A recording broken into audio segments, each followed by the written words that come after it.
प्यारे बच्चों, आज हम अवकल समीकरण से संबंधित सबसे पहले दो प्रश्नों को हल करेंगे। तो आइए देखते हैं। सबसे पहले देखिए इसमें करना क्या है। स्वेच्छ अचरों a और b का विलोपन करते हुए दिए वक्रों के कुल को निरूपित करने वाला अवकल समीकरण ज्ञात कीजिए। पहला प्रश्न है y बराबर e की पावर 2x ब्रैकेट के अंदर a प्लस bx, ये वक्र का समीकरण दिया हुआ है। इसमें a और b ये स्वेच्छ अचर हैं। तो इसमें जैसा कि दिया गया है निर्देश में कि a और b का विलोपन करना है और विलोपन करके अवकल समीकरण ज्ञात करना है। अवकल समीकरण मतलब स्वतंत्र चर, परतंत्र चर और परतंत्र चर का स्वतंत्र चर के सापेक्ष अवकल गुणांक। परतंत्र चर यानी कि y, स्वतंत्र चर अर्थात x और स्वतंत्र चर के खिलाफ परतंत्र चर का अवकल गुणांक अर्थात dy/dx, d2y/dx। तो इनसे युक्त हमें समीकरण ज्ञात करना है। तो आइए करते हैं इसको। ये दिया है y इक्वल टू e की power 2x into a plus bx। हल करते हैं। दिया है, क्या दिया है वो लिख लेते हैं। y इक्वल टू e की power 2x a plus bx। अब देखिए, अगर हम x के सापेक्ष अवकलन कर दें तो क्या मिलेगा। dy/dx इक्वल टू, इस साइड तो dy/dx मिला और दूसरी साइड देखिए दो फलन हैं।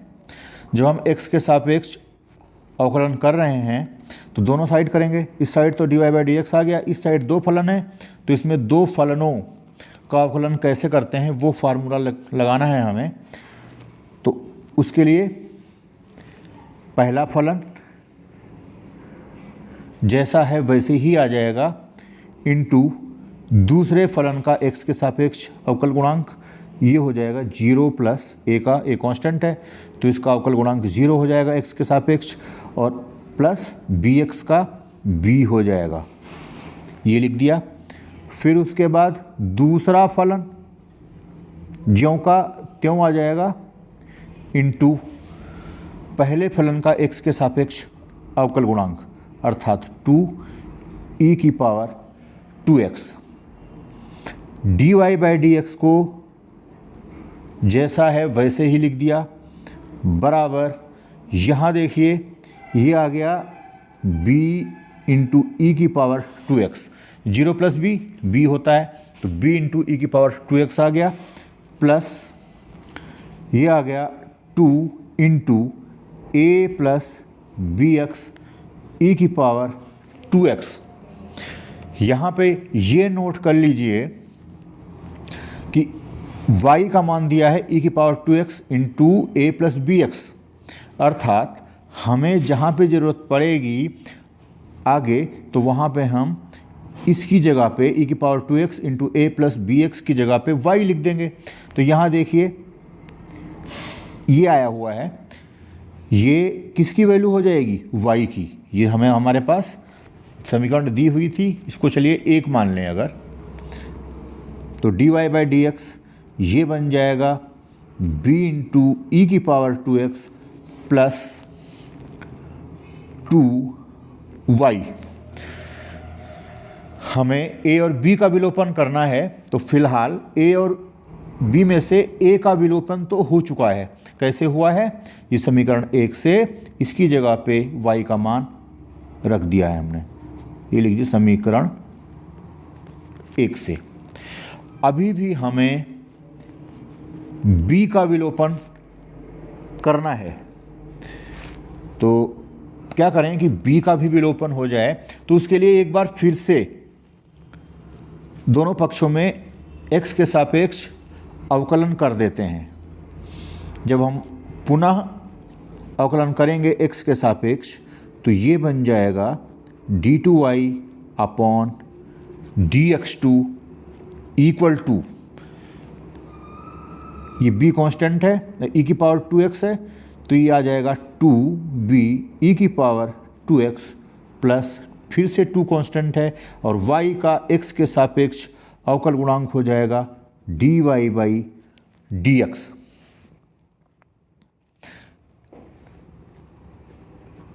ये हो जाएगा d2y upon dx2 equal to, यहाँ ध्यान ये रखना है कि b का हमें विलोपन करना है, एलिमिनेशन करना है।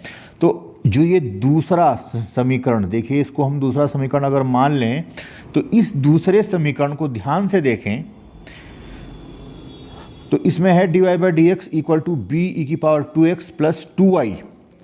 यहाँ पे b ई की पावर 2x बराबर लिख सकते हैं dy by D x minus 2y। देखिए समीकरण 2 से हम b ई की पावर 2x की जगह पे लिख सकते हैं dy by D x minus 2y। तो यहाँ पे हम लिख देते हैं 2 इंटू, मैंने अभी बताया, इसकी जगह पे लिख लीजिए dy by D x minus 2y plus 2 dy by dx। अब देखिए यहाँ पे b का भी विलोपन हो चुका है। ये लिख दीजिए समीकरण 2 से। देखिए इसको लिख सकते हैं d2y upon dx2 equal to 2 dy by dx यहाँ से मिलेगा, और प्लस का 2 dy बाई dx पहले से ही है, तो ये हो जाएगा 4 dy बाई dx। यहाँ पे देखिए ब्रैकेट में एक पद और था, माइनस का 2y, इसको 2 से मल्टीप्लाई करेंगे तो माइनस का 4y हो जाएगा। देखिए मैंने पहले भी बताया था कि अगर हम y का x के सापेक्ष एक बार अवकलन करें तो dy बाई dx मिलता है, 2 बार करें तो d2y बाई dx2 मिलता है, और मैंने ये कहा था कि d2y अपॉन dx2 की जगह पे लिख सकते हैं y dash dash, y double dash equal to 4, और dy बाई dx की जगह पे लिख सकते हैं y डैश। एक बार अवकलन करेंगे y का तो y डैश हो जाएगा, 2 बार अवकलन करेंगे तो y डबल डैश हो जाएगा, और ये आ गया माइनस 4y। तो ये जो आया है y double dash equal to 4y dash minus 4y, ये अवकल समीकरण है। जो दूसरा सवाल है y इक्वल टू ई की पावर x ब्रैकेट के अंदर a cos x plus b sin x, यहाँ पर भी a और b का विलोपन करना है, और विलोपन करते हुए हमें अवकल समीकरण ज्ञात करना है। तो इसको लिखते हैं y इक्वल टू ई की पावर x ब्रैकेट के अंदर a cos x plus b sin x। इसको हम समीकरण 1 मान लेते हैं। तो आइए शुरू करें। y इक्वल टू ई की पावर x ब्रैकेट के अंदर a cos x plus b sin x में दोनों साइड x के सापेक्ष अवकलन कर दीजिए। तो ये बन जाएगा dy बाई dx।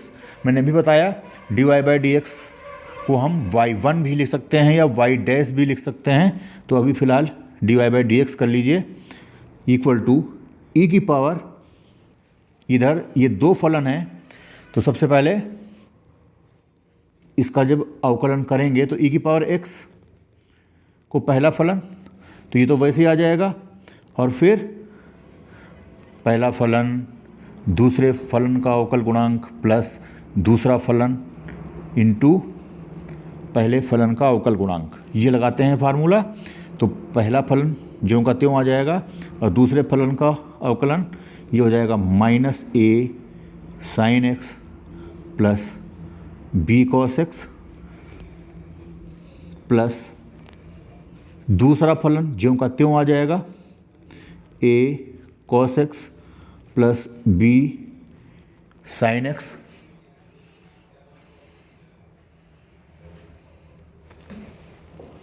और इनटू दूसरा फलन ई, जो पहला फलन है उसका अवकल गुणांक ई की पावर एक्स हो जाएगा।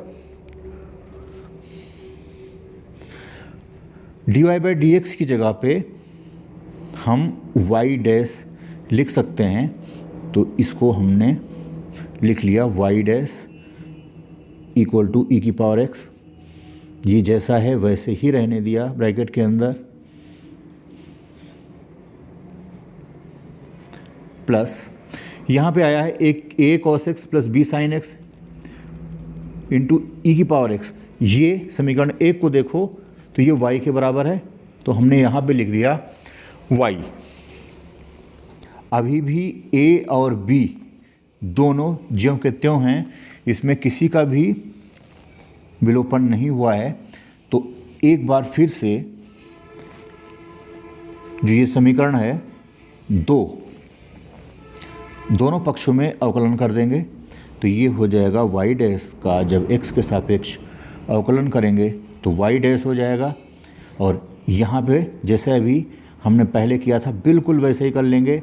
यहाँ पे देखिए ये दो फलन हैं, तो पहला फलन दूसरे फलन का x के सापेक्ष अवकलन ये हो जाएगा माइनस ए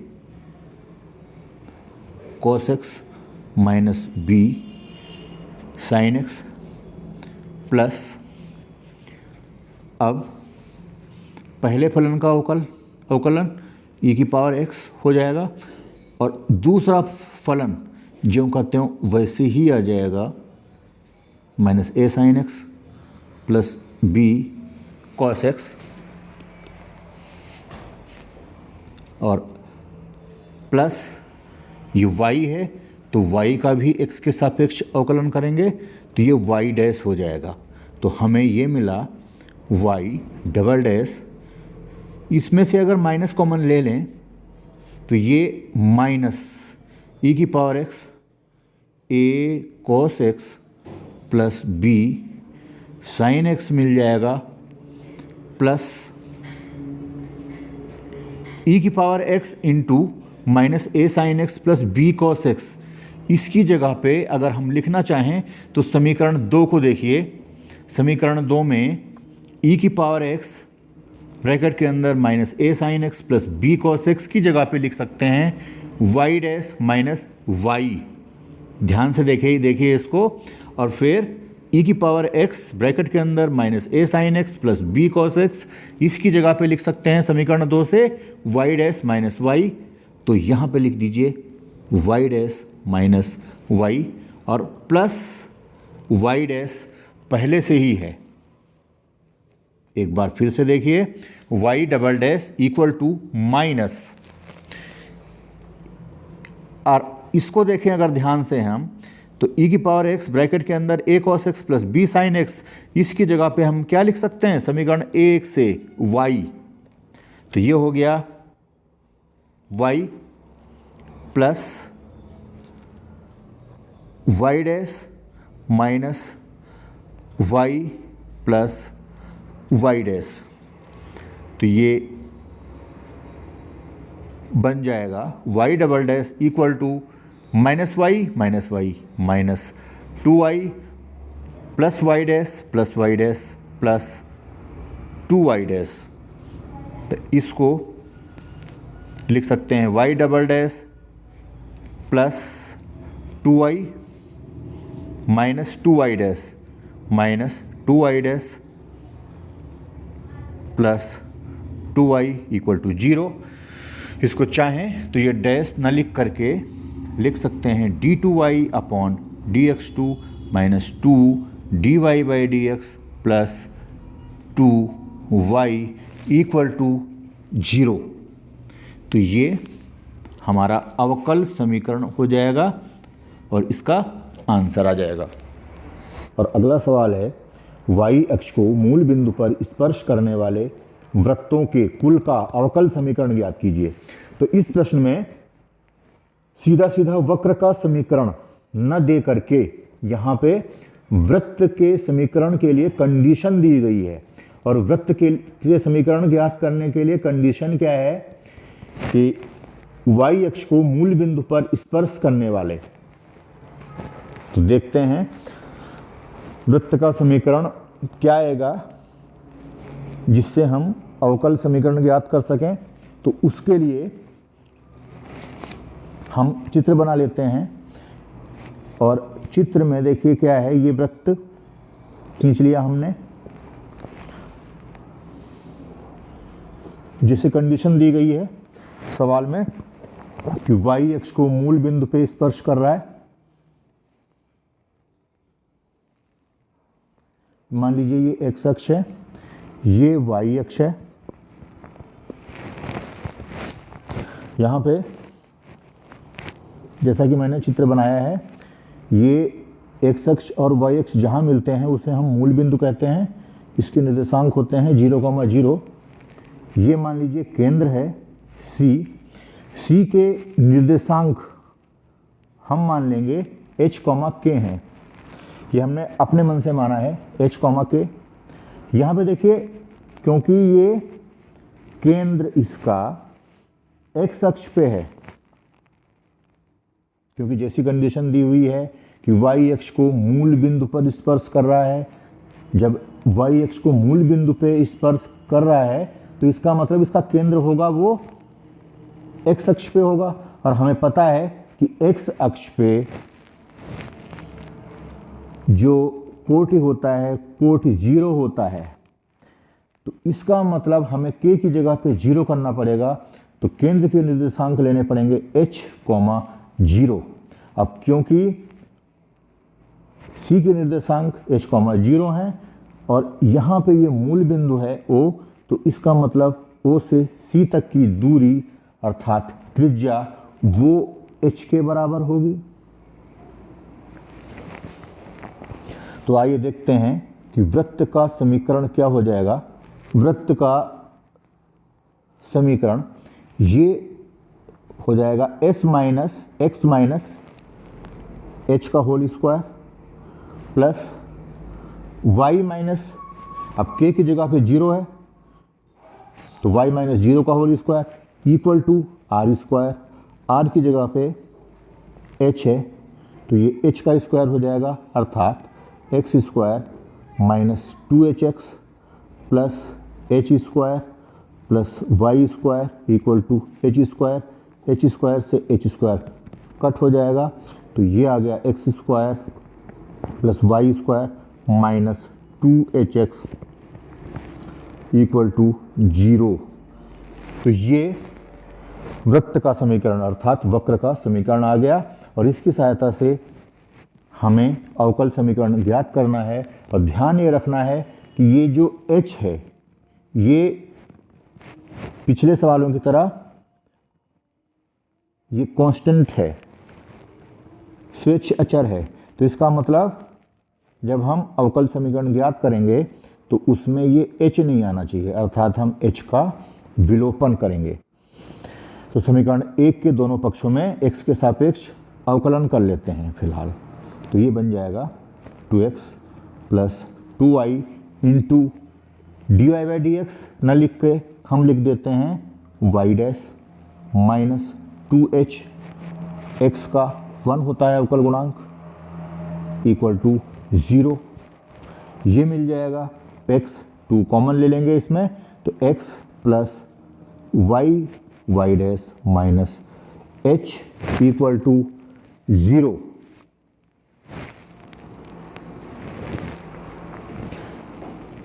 इसको हम समीकरण 2 ले लेंगे। अब देखिए समीकरण 1 और समीकरण 2 की सहायता से क्या हम h का एलिमिनेशन कर सकते हैं। अगर हम समीकरण 1 को देखें, समीकरण 1 में है x square plus y square minus 2hx equal to 0। तो यहाँ पे h का एलिमिनेशन करना है, लेकिन समीकरण 2 से हम h की वैल्यू याद कर सकते हैं x plus Y Y dash.